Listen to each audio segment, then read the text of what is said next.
아담이 그의 아내 하와와 동침하매 하와가 임신하여 가인을 낳고 이르되 내가 여호와로 말미암아 득남하였다 하니라. 그가 또 가인의 아우 아벨을 낳았는데 아벨은 양치는 자였고 가인은 농사하는 자였더라. 세월이 지난 후에 가인은 땅의 소산으로 제물을 삼아 여호와께 드렸고 아벨은 자기도 양의 첫 새끼와 그 기름으로 드렸더니 여호와께서 아벨과 그의 제물은 받으셨으나 가인과 그의 제물은 받지 아니하신지라. 가인이 몹시 분하여 안색이 변하니 여호와께서 가인에게 이르되 내가 분하여 함은 어찌 됨이며 안색이 변함은 어찌 됨이냐. 내가 선을 행하면 어찌 낯을 들지 못하겠느냐. 선을 행하지 아니하면 죄가 문에 엎드려 있느니라. 죄가 너를 원하나 너는 죄를 다스릴지니라. 가인이 그의 아우 아벨에게 말하고 그들이 들에 있을 때에 가인이 그의 아우 아벨을 쳐 죽이니라. 여호와께서 가인에게 이르시되 내 아우 아벨이 어디 있느냐. 그가 이르되 내가 알지 못하나이다. 내가 내 아우를 지키는 자니이까. 이르시되 내가 무엇을 했느냐. 내 아우의 핏소리가 땅에서부터 내게 호소하느니라. 땅이 그 입을 벌려 내 손에서부터 내 아우의 피를 받았은즉 내가 땅에서 저주를 받으리니 내가 밭을 갈아도 땅이 다시는 그 효력을 내게 주지 아니할 것이요 너는 땅에서 피하며 유리하는 자가 되리라. 가인이 여호와께 아뢰되 내 죄버리지기가 너무 무거우니이다. 주께서 오늘 이 지면에서 나를 쫓아내시온즉 내가 주의 낯을 배웁지 못하리니 내가 땅에서 피하며 유리하는 자가 될지라. 물은 나를 만나는 자마다 나를 죽이겠나이다. 함께 보겠습니다. 여호와께서 그에게 이르시되 그렇지 아니하다. 가인을 죽이는 자는 벌을 7배나 받으리라 하시고 가인에게 표를 주사 그를 만나는 모든 사람에게서 죽임을 면하게 하시니라. 아멘. 창세기 말씀은 1장, 2장, 3장이 굉장히 중요합니다. 그 안에 하나님이 천지를 창조하신 이야기가 있고 그리고 인간이 범죄하여 타락한 이야기가 나옵니다. 그리고 원시 복음이라고 하는 것, 여자의 후손이 나와서 사단의 머리를 부술 것이라고 하는 그러한 내용도 나옵니다.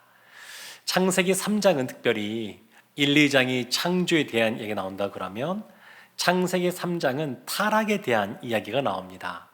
그리고 타락한 이후에 아담과 하와가 에덴 동산에서 쫓겨난 다음에 실제 이 세상에서 어떠한 삶을 살아갔는지 그 모습이 오늘 창세기 4장 오늘 본문에 나옵니다. 창세기 3장 16절에 이런 말씀이 있었습니다. 또 여자에게 이르시되 내가 네게 임신하는 고통을 크게 더하리니 내가 수고하고 자식을 낳을 것이며 너는 남편을 원하고 남편은 너를 다스릴 것이니라 하시고, 그러니까 수고하여 자식을 낳을 것이다 말씀하시고 또 이 표현이죠. 남편을 원하고 남편은 너를 다스릴 것이니라. 북한에도 교회가 있습니다. 공산당에서 세워놓은 교회가 있고요. 듣기로는 그 교회에서 설교하는데 기도하는데 굉장히 많은 것들을 헌금을 해야지만 할 수 있다 이런 얘기를 들었습니다. 근데 그 북한에 교회가 있으니까 북한에 성경이 있을까요 없을까요? 그 교회에서 쓰는 북한어로 번역된 성경이 있습니다. 근데 그 북한어로 번역된 성경에 이 3장 16절 요 말씀, 너는 남편을 원하고 남편은 너를 다스릴 것이니라, 이것을 이렇게 번역해놨다 그래요. 너는 남편을 마음대로 주무르고 싶겠지만 도리어 남편의 손아귀에 들리라.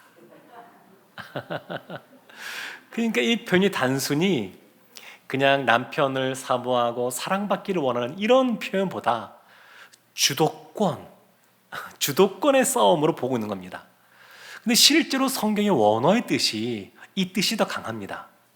그러니까 우리 한글 개역 개정에 보면 원하고 다스릴 것이니라 이렇게 해놨는데, 이것이 북한어로 된 성경이 이 부분에서는 조금 더 원의 뜻을 살리고 있습니다.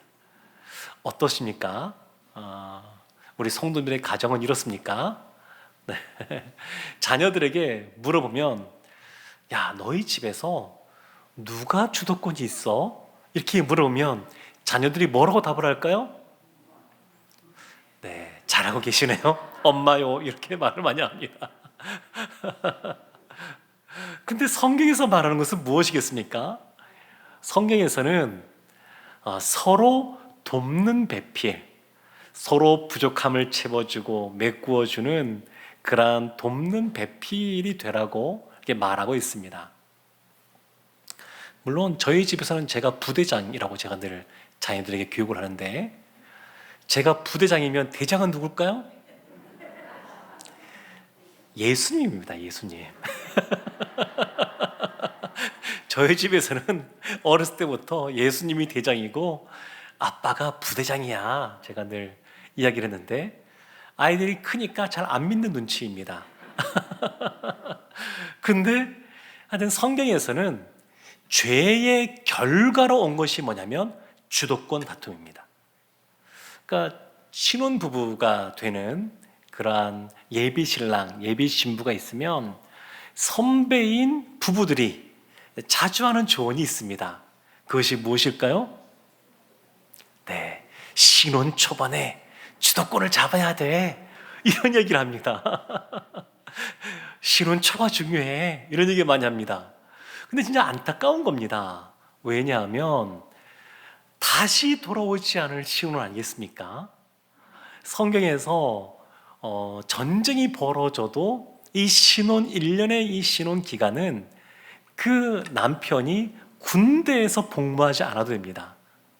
그러니까 다시 돌아오지 않을 그 신혼 기간 더 사랑해라, 이렇게 조언해 줘야 되는데 누가 주도권을 갖고 있느냐, 이런 이야기를 합니다. 그러니까 부부 사이가 처음부터 그런 선배들 이야기를 들으면 경쟁하고 다투는 어떤 그런 주도권 싸움처럼 느껴집니다. 몇 년 전부터 20대 남녀로 많이 이렇게 갈등들이 있다 그럽니다. 그래서 뭐 다 그렇진 않겠지만 일부 또 페미니즘적인 그러한 생각들이 있고, 또 일부는 남성 우월주의적인 그러한 사상들이 있습니다. 근데 이런 것들은 다 기본적으로 창조 질서에 어긋난 것들입니다. 창조 질서에 어긋난 패권주의적인 사고라고 할 수 있습니다. 성경은 남자와 여자를 향하여서, 또 그 부부가 되는 그 관계를 향하여서 서로 주도권 싸움하지 말고 서로 돕는 배필이 되어라, 이렇게 말을 합니다. 근데 이 주도권 다툼이 죄의 결과로 온 겁니다. 아담과 하와를 처음 에덴 동산에 만들고 그 동산에 두었을 때에 생긴 것이 아니고 죄의 결과로 온 겁니다. 그리고 오늘 본문에 보면 창세기 4장에서 이제 아담과 하와가 에덴 동산에서 쫓겨난 다음에 실제로 어떠한 삶을 살았는지 그것을 처음 보여주는 장면이 나오는데, 여기에서 참 한 번도 있지 않았던 처음 벌어지는 범죄인 살인이 등장하게 됩니다. 우리 창세기 4장 1절 말씀, 오늘 본문이 시작하는 1절 말씀 함께 합독하겠습니다. 아담이 그의 아내 하와와 동침하매 하와가 임신하여 가인을 낳고 이르되 내가 여호와로 말미암아 등남하였다 하니라. 아멘. 처음 한 것이 뭐냐면 아담과 하와가 동침하매 아들을 낳았다는 겁니다. 하나님이 창세기 3장 그 16절 말씀에서 여인이 해산의 고통, 수고하여 자녀를 낳을 것이라고 했는데 그들이 이제 가인을 낳은 겁니다. 가인이 태어난 첫 번째 그 인물로 그 이름이 등장하긴 하지만 아담과 하와가 낳은 첫 번째 자녀인지는 잘 모르겠습니다.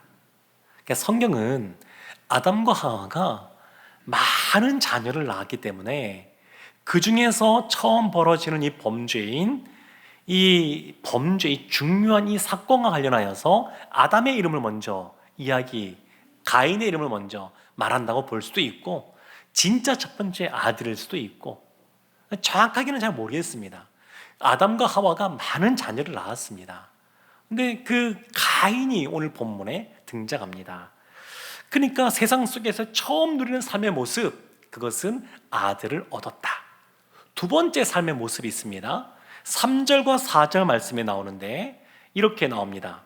세월이 지난 후에 가인은 땅의 소산으로 제물을 삼아 여호와께 드렸고 아벨은 자기 양의 첫 새끼와 기름으로 드렸더니 제사를 지내는 장면이 나옵니다. 예배입니다.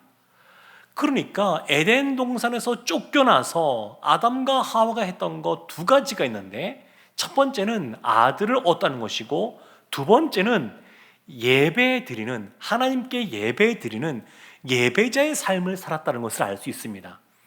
가인과 아벨이 누구에게 하나님께 제사 드리는 것을 배웠을까요? 아담과 하와에게 배웠을 겁니다. 그들에게 배웠겠죠. 하나님에 대해서도 알게 되고 배웠겠죠. 그러니까 이 세상을 살아가는 죄악된 삶을 살아가는 사람들이지만 하나님이 그냥 그 관계를 단절시킨 것이 아니라 그 사람과 관계를 계속 이어가기 위해서 주신 것이 뭐냐면 제사, 예배라는 겁니다. 그래서 일상의 삶에서 우리가 예배를 드린다고 하는 것, 이건 너무너무 귀한 것이고 또 감사한 겁니다. 그런데 문제가 있습니다. 가인은 땅의 소산을 하나님께 드렸고 아벨은 양의 첫 새끼와 그 기름을 드렸다는 겁니다. 하나님이 가인의 제사는 받지 않으시고 아벨의 제사는 받으셨습니다. 제가 주일학교 다닐 때 이런 말씀을 들었던 것이 기억납니다. 시골에 작은 교회여서 주일학교에서 말씀 전하시는 분은 목사님이 다 하실 수가 없어요. 그래서 부장 집사님이, 작은 교회이기 때문에 장로님도 없고 그 부장 집사님이, 안수 집사님이 말씀을 전하셨는데 그때 제가 들었던 기억은 그겁니다. 가인은 곡식으로 제물을 드렸고 아벨은 양을 제물로 드려서 하나님이 가인의 제사는 받지 않으시고 아벨의 제사는 받으셨다. 근데 생각해보면 그 섬기신 교사분들이 너무너무 귀해요. 제가 지금 목회하면서 돌아보니까 그렇게 생각합니다.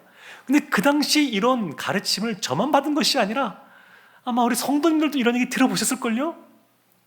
근데 성경은 그렇게 말하지 않습니다. 그래서 제가 이것 때문에 하나님이 말씀하시는 내용이 무엇인지 정확하게 알기까지 꽤 생각보다 고민을 많이 했습니다. 그러면 양을 드려야 되는 거니까 오늘날은 그럼 어떻게 해야 되는 것인가? 이런 고민들, 직업을 나중에 정하게 될 때도 어떻게 해야 될 것인가? 이런 조숙한 질문을 제가 어렸을 때부터 하고 살았는데 나중에 보니까 레위기에 보니까 하나님이 제사에 대해서 알려주시는데 그 중에 하나가 곡식으로 드리는 제물이 있는 겁니다. 곡식으로 하나님께 제사를 드릴 수가 있습니다. 하나님이 그렇게 하라고 했습니다. 그래서 그 당시 되게 혼란스러웠습니다. 이것이 어떻게 된 것인가? 근데 보니까 단순히 재물 때문에 그런 것이 아닙니다. 재물만 하더라도 보십시오. 3절 보면 가인은 그냥 땅의 소산으로 이렇게 간단히 나옵니다. 땅의 소산으로. 아벨은 자기 양의 첫 새끼, 첫 첫이라는 겁니다. 첫. 성경은 처음 드리는 것을 아주 대표성 있는 것으로 봅니다. 이스라엘 양아에서도 그래서 첫 소산을 하나님께 드릴 것에 대해서 말씀하십니다. 아벨은 그만큼 이 양을 드림에 있어서 본인에게 가장 중요하게 생각하는 것, 소중하게 생각하는 것, 그것을 드리는 것이고, 가인은 자신의 소산 중에서 그냥 아무거나 드린 것 같습니다. 여기에서 차이가 있습니다. 그래서 4절과 5절 말씀을 다시 보면 이렇게 나옵니다. 아벨은 자기도 양의 첫 새끼와 그 기름으로 드렸더니 여호와께서 아벨과 그의 제물은 받으셨으나 5절 가인과 그의 제물은 받지 아니하신지라 가인이 몹시 분하여 안색이 변하니. 아벨의 제물만 받은 것이 아니고 아벨과 이럽니다. 아벨, 예배자인 아벨, 그 아벨과 아벨의 제물을 받으셨고, 받지 않으신 것도 가인의 제물만 안 받은 것이 아니라 가인과, 예배자인 가인과 그의 제물은 받지 않으신 겁니다. 그러니까 단순히 제물의 문제가 아닙니다. 그래서 곡식이냐 양이냐 이것이 중요한 것이 아닙니다.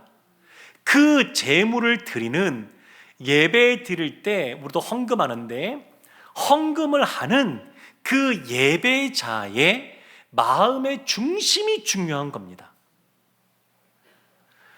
우리가 주일날 또 하나님 앞에 헌금도 드리고 하는데, 이 헌금도 보면 그래서 늘 해왔으니까 한다 이런 것이 아니고, 중요한 것은 자신의 신앙을 표현하는 겁니다. 주님을 사랑하기에 주님이 행하신 그러한 은혜에 감격하여서 모든 것을 하나님이 주셨다, 근데 내가 이것을 맡고 있다라고 하는 청지기의 그러한 자세, 하나님이 다 하셨습니다, 이것을 인정하면서 청지기의 자세로 헌금하는 겁니다. 그래서 헌금은 단순히 돈을 드린다 이런 것이 아닙니다. 그것이 아니라 하나님을 사랑하기에 하나님이 맡겨주신 것을, 하나님이 주신 것을 인정하는 믿음의 표현으로서 드리는 것이 헌금입니다. 그럼 이런 질문을 할 수 있죠. 예수 믿지 않는 사람이 있습니다. 근데 교회는 처음 나왔습니다. 그분은 헌금 해야 될까요? 안 해도 될까요? 안 해도 됩니다. 하나님이 어떤 걸 받으시냐면 그 헌금하는 사람의 마음을 받으시는 겁니다.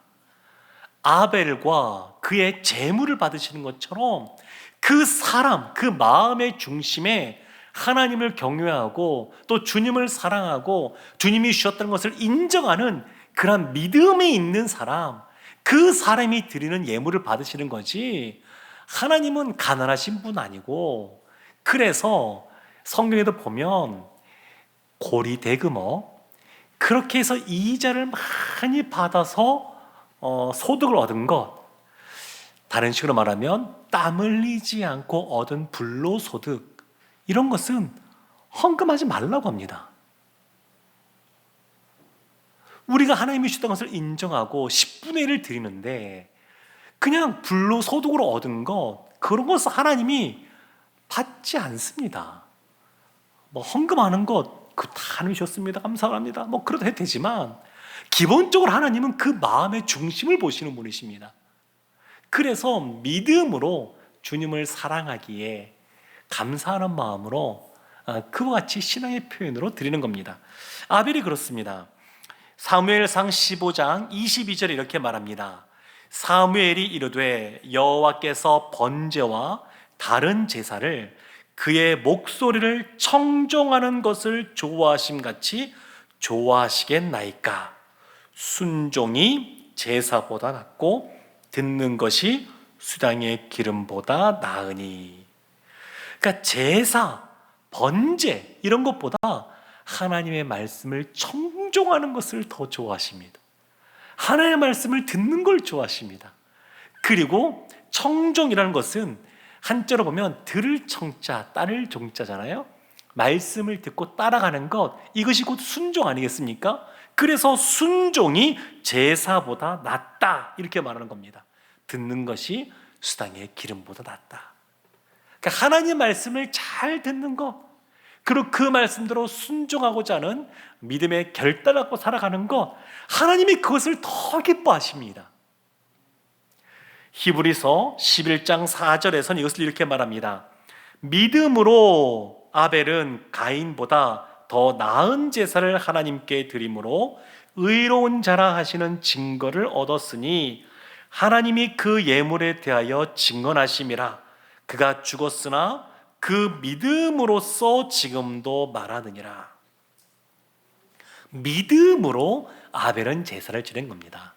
가인이 어떠한 드릴 때 어떤 복장으로 했는지, 어떤 형식으로 했는지 성경이 다 말하지 않아서 알 수는 없지만 분명한 것은 믿음 없이 행했다는 겁니다. 순종하는 자세로 하는 것이 아니고 그냥 아버지, 어머니인 아담과 하와가 이렇게 해야 된다라고 하니까 그냥 형식적으로 했다라고 볼 수 있습니다. 근데 하나님은 그것을 받지 않으시고 믿음으로 행하는 아벨의 제사를 받으셨습니다.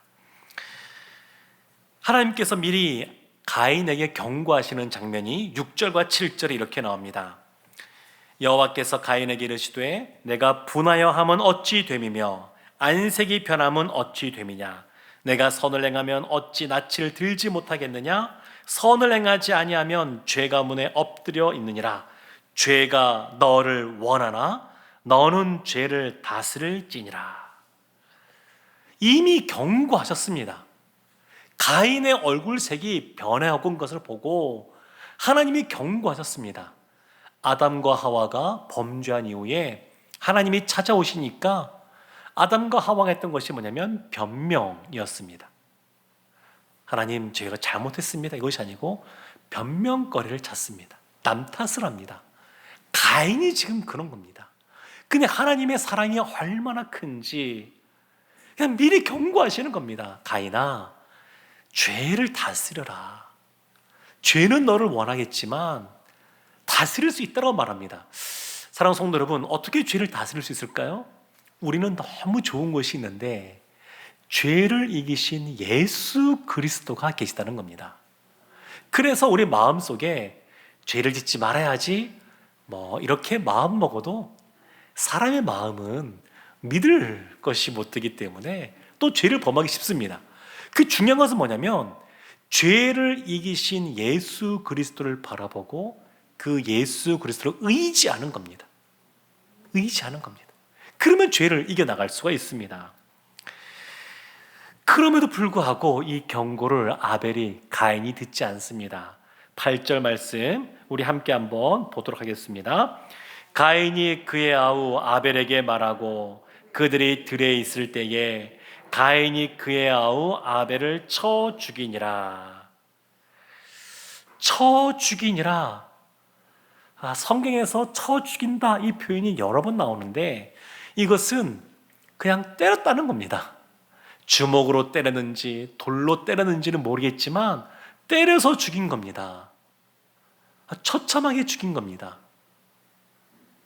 그래서 하나님이 가인에게 하시는 말씀이 10절 말씀입니다. 우리 10절 말씀 함께 합독하겠습니다. 이르시되 내가 무엇을 하였느냐. 내 아우의 핏소리가 땅에서부터 내게 호소하느니라. 아우의 핏소리가 있습니다. 가인의 귀에는 안 들렸을지 몰라도 공의로우신 하나님 앞에는 억울하게 죽은 아벨의 핏소리가 있습니다. 우리는 우리 귀에 들리지 않고 우리 눈에 보이지 않으면 잘 믿지 않는 경향들이 있는데 지구가 자전 스스로 돕니다. 공전, 태양을 한 바퀴씩 돕니다. 얼마나 빠른 속도로 도는지 모릅니다. 소리가 날까요? 안 날까요? 아마 시끄럽게 날 텐데 굉음이 날 텐데 우리 귀는 전혀 들리지 않습니다. 그렇지만 그 소리가 없는 건 아닙니다. 돌지 않는 건 아닙니다. 우리가 못 느끼는 것 뿐이지. 하나님 앞에 호소하는 소리들이 있습니다. 성경에도 보면 많은 것을 가지고 있음에도 불구하고 그냥 양 한 마리 있는 사람, 그 사람을 죽이고 그것을 빼앗고 포도원을 빼앗고 했을 때에 하나님이 그 아합에게 그것을 갚으십니다. 하나님께서 들으십니다. 그러니까 우리 이웃들 가운데 좀 어렵고 힘든 사람이 있으면 너무 야박하게 행하면 안 됩니다. 하나님이 가난하고 헐벗은 사람들, 특별히 성경에서 고아와 과부와 나그네들, 그들을 선대하라 말씀하시는데 그들을 선대하지 않으면 그들의 외치는 소리가 들리는 겁니다. 하나님께. 사랑하는 성도 여러분, 그래서 우리가 늘 우리의 삶을 늘 잘 돌아보아야 됩니다. 하나님께서는 이 죄악된 땅 가운데 우리에게 자녀도 낳게 해주셨지만 무엇보다 더 중요한 것, 예배자의 삶을 살게 하십니다. 그래서 아벨을 받으셨다, 가인을 받지 않으셨다, 이 말씀을 생각하면서 우리가 꼭 기억해야 될 말씀이 로마서 12장 1절과 2절 말씀이 있습니다. 우리 한번 로마서 12장 1절과 2절 함께 합독하도록 하겠습니다. 그러므로 형제들아, 내가 하나님의 모든 자비하심으로 너희를 권하노니 너희 몸을 하나님이 기뻐하시는 거룩한 산 제물로 드리라. 이는 너희가 드릴 영적 예배니라.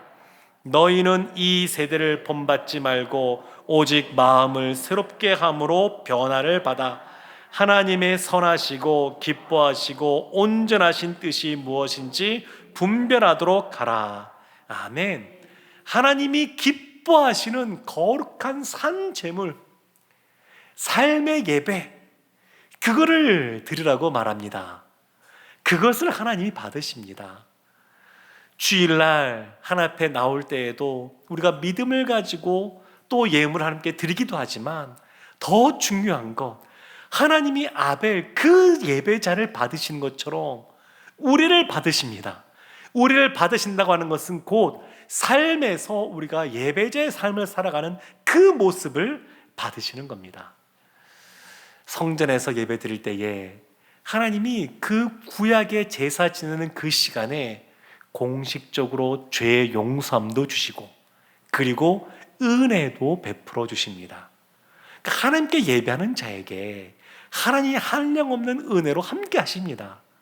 그런데 그 은혜를 받아 누리고자 할 때 우리의 모습은 하나님의 말씀을 듣고자 하는 것, 실제 삶 속에서 우리가 다 온전하지 못하고 쉽게 한순간에 온전하게 되는 것이 아니거든요. 우리가 할 수 있는 대로 한 주에 한 가지라도 하나님 말씀을 실천하고자 하는 그런 마음을 먹고 그렇게 살아간다 그러면 하나님이 우리를 받으시고 우리 가운데 한량한 은혜를 베풀어 줄 줄로 믿습니다. 저도 어제 또 한번 오늘 아침까지 해서 또 다시 한번 다짐한 것이 있습니다. 사람의 마음은 참 이렇게 심지가 굳은 것 같다가도 여러 가지 파도가 밀려오면 요동하기 쉽습니다. 제가 다시 한번 마음 먹은 게 뭐냐면 반석 되시는 주님 앞에 머물러야지, 이런 것이었습니다. 그러니까 지금도 기도하는 삶을 살고 있지만 더 하나님 앞에 머무는 시간을 가져야지, 이런 생각을 했습니다. 믿음의 선배 중에 유명한 그런 신학자 이런 말을 했습니다. 기도는 하면 할수록 우리의 삶에 시간이 많이 생기게 한다. 그러니까 우리가 늘 시간이 없다라고 하면 살아가지만, 그게 바쁘고 분주하게 살아가긴 하지만 하나님 앞에 머물러 있으면 쓸데없이 새어나는 시간이 없이, 그리고 하나님이 주시는 그러한 집중력, 그러한 능력, 지혜 가운데 잘 살아갈 수가 있습니다. 사랑하는 성도 여러분, 삶의 예배자로 삶을 살아가고 하나님이 기뻐하시는 예배를 드리는 우리 모두가 되기를 주님의 이름으로 축원합니다. 아멘.